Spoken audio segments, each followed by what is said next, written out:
Ladies and gentlemen, let me ask you a question. Have you ever walked into a room and felt invisible, or watched someone else walk in and the entire room shifts to notice them? Here's the truth. Attraction isn't about good looks or slick suits. It's about alignment with purpose, with confidence, and with service.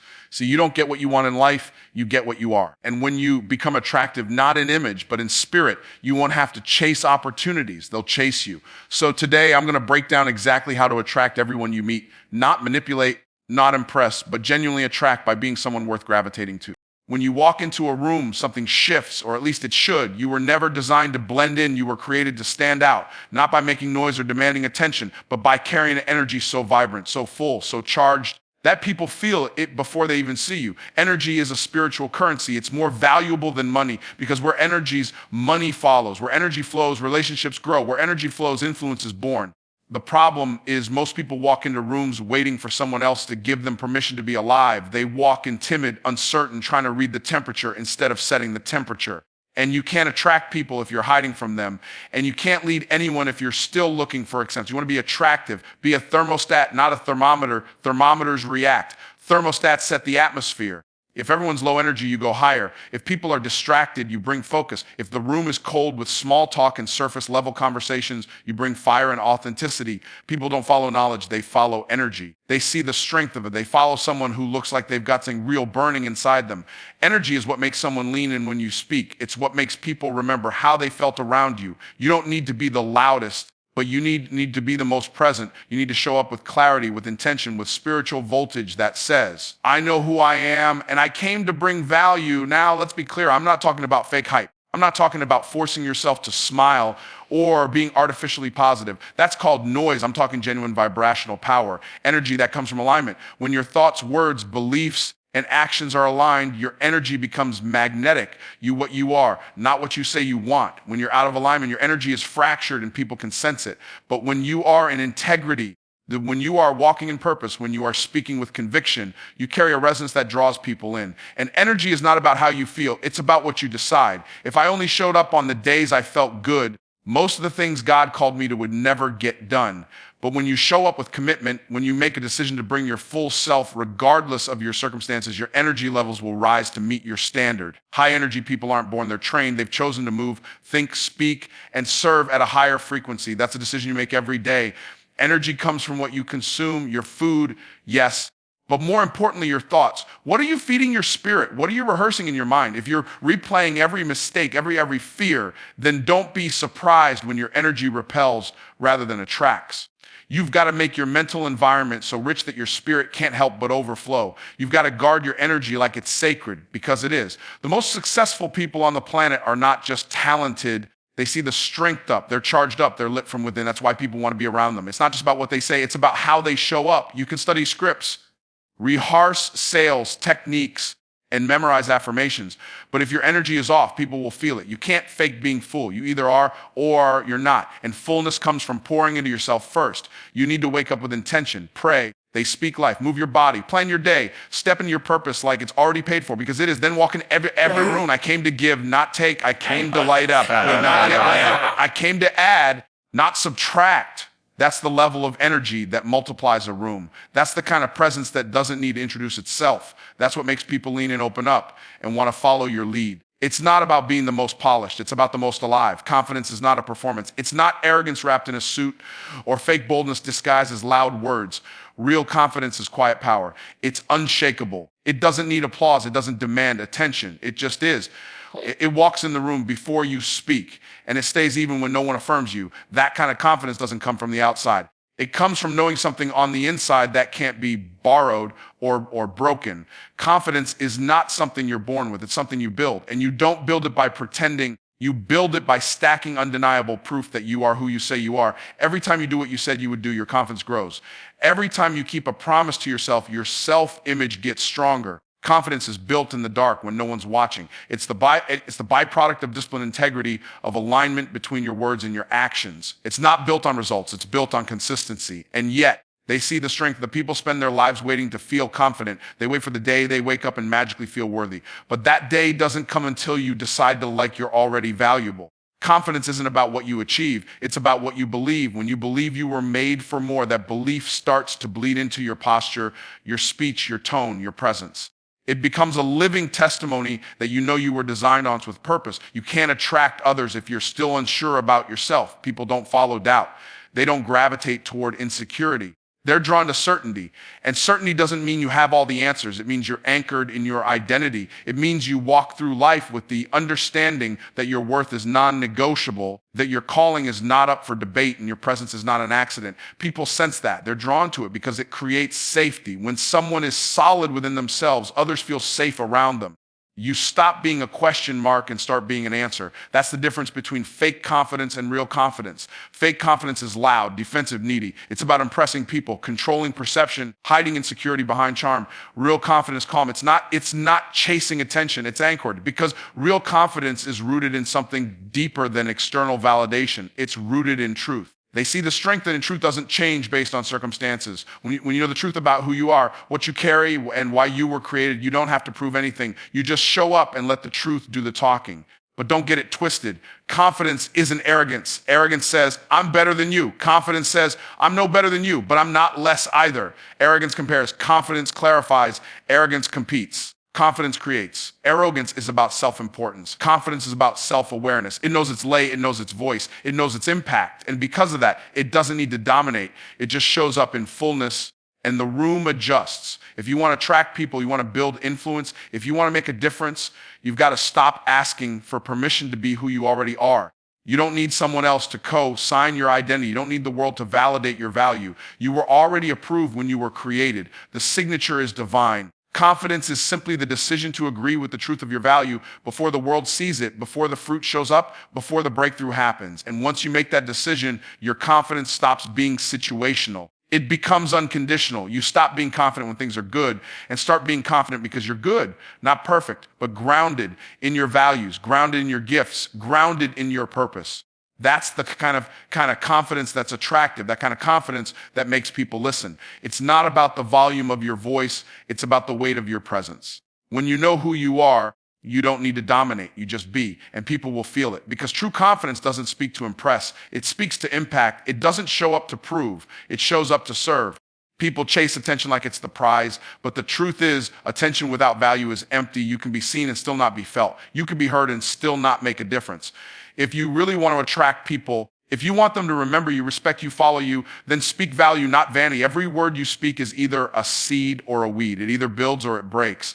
And if your mouth is always tuned to impress, to promote, to elevate yourself, then don't be surprised when your relationships stay shallow and your influence fades. Vanity is loud but hollow. Value is quiet but lasting. People remember how you make them feel. They remember when your words land with weight. They remember when you say something that actually serves them, opens their eyes, lifts their spirit, answers their question, or solves their problem. That's the power of speaking with value. It's not about being clever. It's not about sounding smart. It's not being useful. People are not craving more noise. They're craving realness. They're craving solutions. They're craving something that helps them move forward. If your words can do that, you'll never have to chase influence. It will come to you. The reason most people struggle to connect isn't because they lack intelligence or charm. It's because they're focused on themselves. They want to be interesting instead of being interested. They're trying to be impressive instead of being impactful. But when you shift your mindset and ask yourself before every conversation, how can I serve this person? Your communication transforms. You start listening differently. You start responding from a different place, and the other person feels it. People can feel when your motive is pure. They can feel when you're actually paying attention. That's when they lean in. Speaking with value requires that you stop making yourself the center. Your story, your success, your opinions, yes, they matter, but only when they're used to create a bridge, not a spotlight. Tell your story to show someone what's possible, not just to relive your own greatness. Share your insights to help someone grow, not just to sound wise. That's the difference between ego-driven communication and purpose-driven communication. One makes you look good, the other does good. You decide which one you want to do. Another thing about value, it's not always deep. Sometimes value is simplicity. Sometimes the most impactful thing you can say is the one that removes confusion. In a world obsessed with overcomplicating everything, clarity becomes a superpower. When you can say something in a way that clicks, that connects, that helps someone finally see what they couldn't see before, you become unforgettable. And not because you were dramatic, but because you were useful. And don't underestimate the power of encouragement as a form of value. We live in a world that's quick to criticize and slow to affirm. Most people are walking around under encouraged and overjudged. A sincere compliment, a thoughtful affirmation, a word of faith spoken at the right moment, those things deeper than any clever speech. Sometimes the most valuable thing you can say is simply, I believe in you, or you're doing better than you think, or you got what it takes. Those are not small words. Those are seeds that grow in people long after the conversation ends.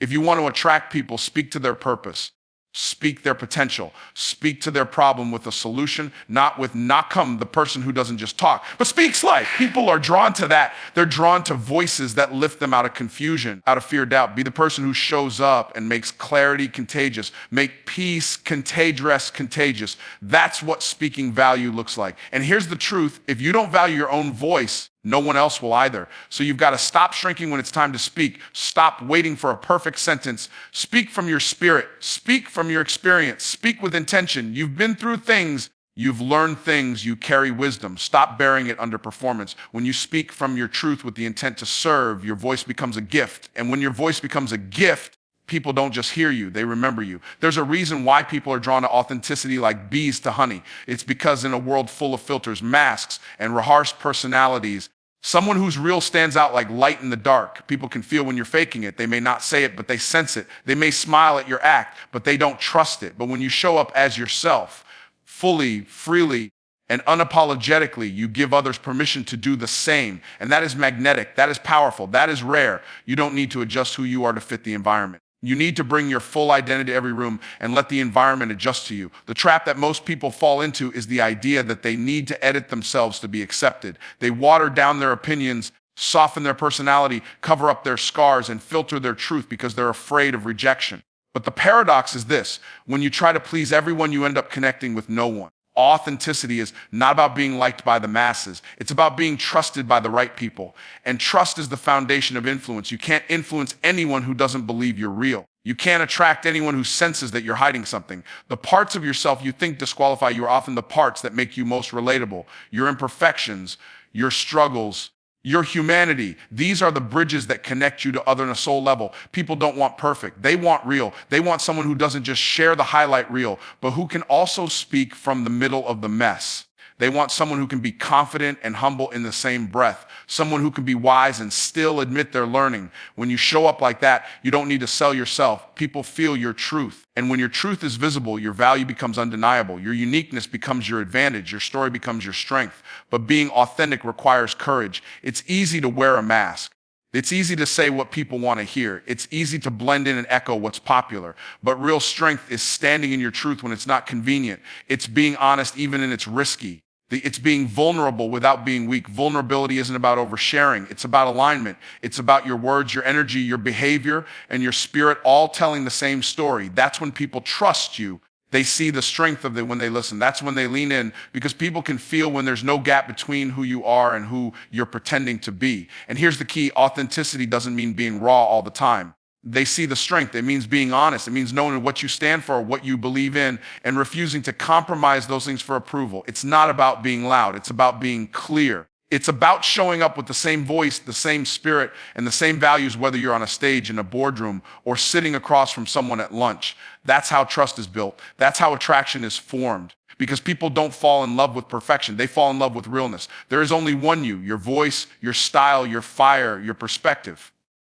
Nobody else on the planet has your exact combination. That means when you try to copy someone else, you rob the world of your original power. The world doesn't need another imitation. It needs your authenticity. The danger of imitation is that even when you succeed, it's empty, because you weren't winning as you. You were winning as someone else. That's not success. That's spiritual compromise, and it leaves you hollow. The real fulfillment comes when you can look in the mirror and know that the world is responding to the real you, not a character you created to be accepted. And when you live authentically, something amazing happens. You stop competing. They see the strength of it. You stop comparing, because you're not in a race with anyone else. You realize your lane was designed just for you. You realize that what makes you different is not a flaw. It's your feature. It's the thing that will draw the right people, open the doors, and create the right opportunities. Authenticity repels the wrong crowd and attracts the right one. It may not be loud, but it's powerful. It may not be polished. They see the strength of it, but it's compelling. When you walk in authenticity, you don't have to chase. What's meant for you will recognize you. There's something powerful about the way you carry yourself when you know you've got something to offer, not something to prove, but something to give. And when you lead with generosity, when you lead with a mindset that says, I'm here to contribute, people feel that. They may not always know why they're drawn to you, but they're drawn to the overflow you carry. Because generosity is more than giving money. It's giving presence. It's giving encouragement. It's giving time, wisdom, patience, empathy, and energy. And in a world where most people are trying to get something from you, the one who gives something to you stands out. Generosity makes you unforgettable because it flips the script. It tells people, I'm not here to take advantage of you. I'm here to bring something that will elevate you. And when people experience that kind of energy, pure, non-transactional, value-driven energy, they can't help but be drawn in because generosity breaks down walls. It disarms fear. It creates a connection where there used to be competition. When people are used to everyone being out for themselves, someone who gives without keeping score is refreshing, it's healing, it's magnetic. The mistake many people make is thinking that if they give too much, they'll be taken advantage of. But real generosity doesn't come from emptiness. It comes from overflow. You can't pour from a dry cup. You give most powerfully when you're full of peace, full of purpose, full of truth, full of faith. That's when your giving isn't about getting recognition. It's about living in alignment with who you were created to be. You weren't made to hoard. You were made to multiply. And you can't multiply anything you're afraid to release. Some people try to build influence by manipulation. They flatter, they charm, they fake interest so they can get an edge. But manipulation always has an expiration date. It breaks down eventually because it's built on control and self-interest. But when you operate from generosity, your influence grows without force. It grows organically because people are drawn to those who add value without asking for something in return. And when you keep showing up with a generous spirit, consistently, authentically, abundantly, doors start opening that you didn't even knock on. Generosity multiplies because it creates legacy. You speak one word of encouragement, and that person carries it into their next conversation. You invest a few minutes in someone, and that moment gives them courage to make a bold decision. You share an idea, a strategy, a tool, and that seed becomes a tree in someone else's life. That's the power of generosity. It doesn't end with the moment. It keeps growing beyond you. That's why the most influential people in the world are givers. They don't just talk about impact. They create it one generous action at a time. And generosity doesn't mean being passive. It doesn't mean saying yes to everything or being available to everyone at all times. It means being intentional with what you give and who you give it to. You don't have to give everything away to be generous. You just have to give with purpose. Give from a place of strength, not guilt. Give because it aligns with your values, not because you're trying to impress anyone. When your generosity is rooted in purpose, it never drains you. It fills you because it puts you in flow with the highest version of yourself. People remember givers, not because they expect more from them, but because they trust them. When people know that you show up to give, not to scheme, not to manipulate, not to extract, they feel safe around you. And trust is the foundation of every real connection. You don't attract loyalty with charm. You attract it with consistency. You attract it by showing up over and over again with something to offer, something to deposit, something to build with. And over time, that kind of generosity builds a reputation, and reputation becomes magnetism.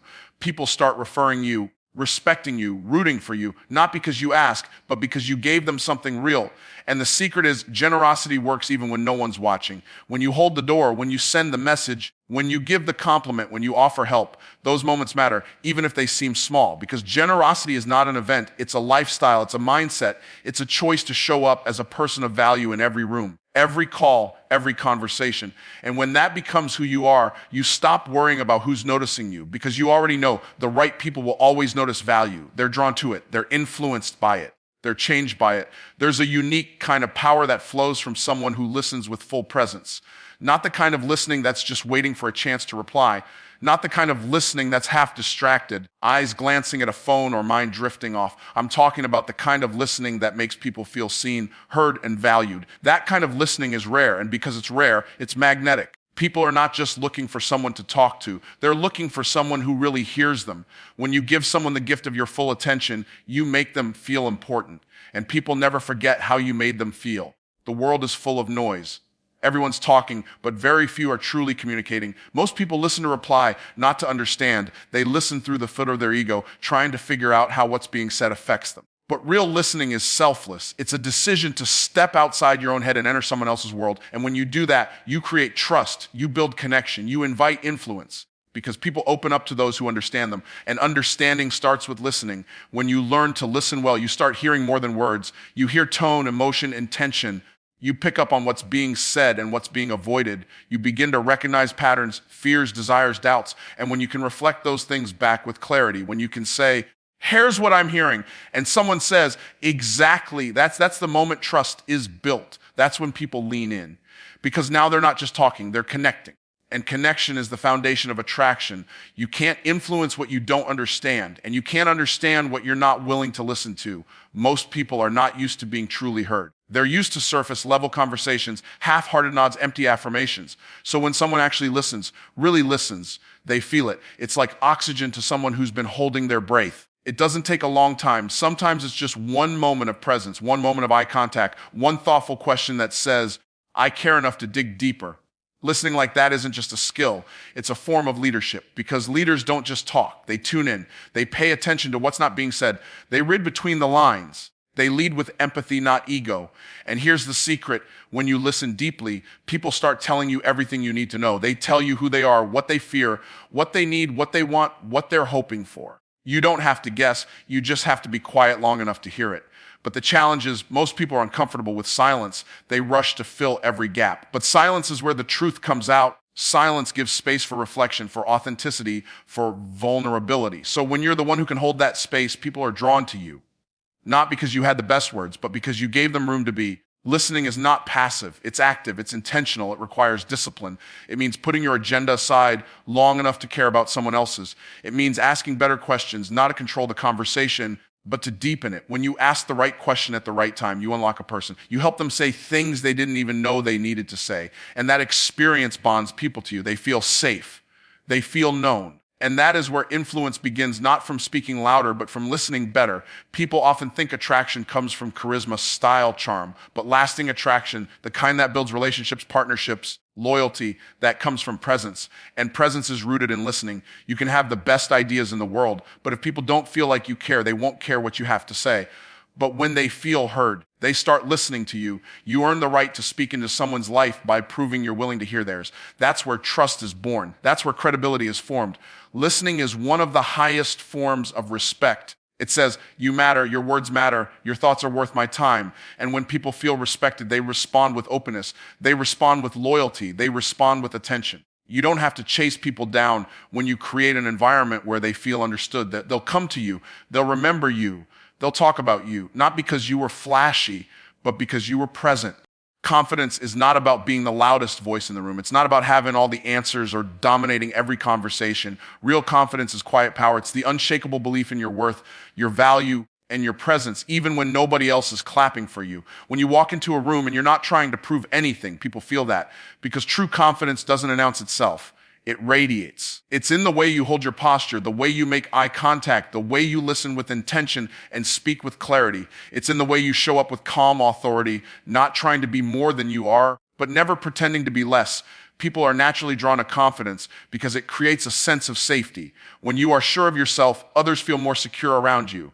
They're not wondering if you're hiding something, overcompensating, or chasing approval. They sense your groundedness, and that groundedness becomes a magnet. It doesn't matter what you're wearing or how much money you have. Confidence can't be purchased. It's cultivated. And the kind that draws people to you is the kind that's built from the inside out. It's not a costume you put on, it's a conviction you live by. Most people confuse arrogance with confidence. Arrogance says, I'm better than you. Confidence says, I'm good with who I am, and I don't need to compare myself to you. That's the difference. Arrogance divides. Confidence connects. Arrogance tries to impress. Confidence inspires. And when people feel that you're not competing with them, not trying to overshadow them, they feel free to be themselves around you. That's why confident people are attractive. They create space, not tension. They invite collaboration, not resistance. Confidence also shows up in your ability to own your story, the wins and the losses, the breakthroughs and the breakdowns. When you're no longer hiding from your past or apologizing for your personality, you start to move through life with authenticity. And that authenticity is deeply compelling. People don't want perfect. They want real. They want to know that you've been through something and came out stronger, that you've faced fears and didn't let them break you. When you carry your story with confidence, people feel inspired, not because you avoided the storm, but because you made it through. And you don't need external validation to walk in confidence. You don't need a title, applause, or a following. Confidence is built in the quiet places, in the decisions no one sees, in the moments where you choose discipline over comfort, in the times when you show up even though you're scared. Every time you keep your word to yourself, your confidence grows. Every time you honor your boundaries, your confidence grows. Every time you speak the truth, even when it's uncomfortable, your confidence grows. It's the compound effect of those little choices that build the internal foundation for unshakable presence. And here's the truth. Confident people don't try to control how others see them. They're not obsessed with image. They're rooted in identity. They know who they are, and they don't need everyone to agree. That kind of security is magnetic. It's the energy of someone who doesn't fold under pressure or shrink in the face of opposition. And because they're not trying to win a popularity contest, they earn respect. People may not always agree with them, but they admire the certainty. Because certainty in a world full of doubt is rare. It cuts through noise, it creates clarity, and clarity creates influence. Confidence also comes from competence. When you've mastered something, when you've invested time, energy, and effort into becoming excellent, you don't need to talk about it all the time. Your work speaks for itself. Your results speak for themselves. And the quiet confidence that flows from mastery draws people in. They want to know what you know. They want to learn from you. They want to be around someone who has put in the work. So when you develop your craft, when you deepen your skill, when you walk in excellence, your confidence becomes contagious. People feel better just being around you because your certainty gives them permission to believe in themselves. And lastly, confidence is not about having all the answers. It's about trusting yourself even when you don't. It's about walking into the unknown with faith instead of fear. It's about believing that no matter what happens, you will adapt, learn, grow, and keep moving forward. That belief, rooted not in ego, but in truth, is what makes people listen to you, follow you, and respect you. Because when you carry that kind of presence, you don't have to chase attention. It finds you. There's a magnetic force in being fully authentic, not polished, not perfect, not performing, just real. When you are unapologetically yourself, you give other people silent permission to do the same. And that kind of freedom is rare. In a world that constantly tries to shape you, mold you, brand you into someone else's version of acceptable, authenticity becomes rebellion. And people are drawn to that rebellion, not because it's loud or aggressive, but because it's true. And truth always cuts through noise. It penetrates the surface. It gets into people's hearts. And when people feel that your energy isn't manufactured, they trust it. They trust you. The problem is most people are so used to wearing masks that they don't even realize they're performing. They walk into a room wondering who they need to be in order to be accepted. But when you stop asking that question, when you walk in saying, I'm not here to fit in, I'm here to be me, that's when you shift the atmosphere. Because authenticity doesn't need approval. It stands on its own. And when people witness that kind of internal certainty, they're drawn to it. They might not even understand why, but deep down they crave it. They crave to live that free. They crave to feel that grounded. They crave to stop performing and just be. Authenticity isn't about being loud or soft. It's not about introversion or extroversion. It's about alignment. It's when your words, actions, beliefs, and energy are all telling the same story. It's when the way you present yourself in public matches who you are in private. And that kind of alignment carries a frequency. People can sense when you're real even before they know you. Because authenticity has a presence. It doesn't need to speak first. It arrives before you say a word. It's in your posture, your pace, your peace. When you are congruent with your truth, you attract others who are searching for theirs. But authenticity requires courage. It means being willing to be misunderstood. It means standing in your story even when people don't get it. It means being okay with not being everyone's favorite because you've decided you're no longer going to betray yourself for applause. That's the kind of strength that makes people lean in. Because while most are bending to trends trying to impress or afraid to offend, you're simply being you. And in that simplicity, there is power. In that vulnerability, there is influence. People connect with what's real, not what's curated. We live in a culture that idolizes image. But image is fragile. It breaks under pressure. It fades when the spotlight shifts. Authenticity, on the other hand, is unshakable. Because when your identity isn't built on image, but on truth, you don't lose yourself when things change. You don't need to reinvent yourself every season. You evolve, yes. You grow, yes, but you don't become unrecognizable to your own soul. That stability draws people. It tells them, I'm not chasing trends. I'm rooted in truth. And people find peace in that kind of presence. Because when the world is spinning, they look for someone who is steady, and steady people are rare. Authenticity also means you're not afraid to show your flaws. You don't pretend to have it all together. You're not performing for perfection. You're living with integrity. That doesn't mean you overshare or bleed in every room you enter. It means you're not hiding. You're not editing yourself into acceptability. And that kind of honesty is powerful because people don't relate to perfect. They relate to process. They relate to struggle, to growth, to real moments of doubt and breakthrough.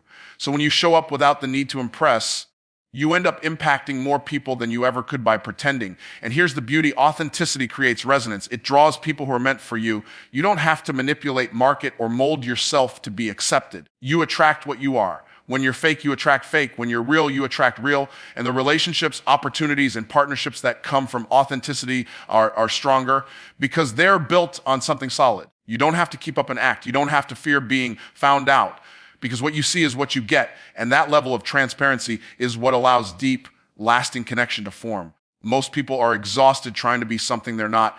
But when you choose authenticity, you free yourself. You stop living on a stage and start living in purpose. You don't need to shout to be seen. You just need to be. And when you do that consistently, your presence becomes a mirror. It reflects back to others what's possible when you stop performing and start owning who you are. And that reflection stirs something in people. It reminds them that they don't have to play small. They don't have to pretend. They just have to return to the truth of who they were before the world told them to be someone else.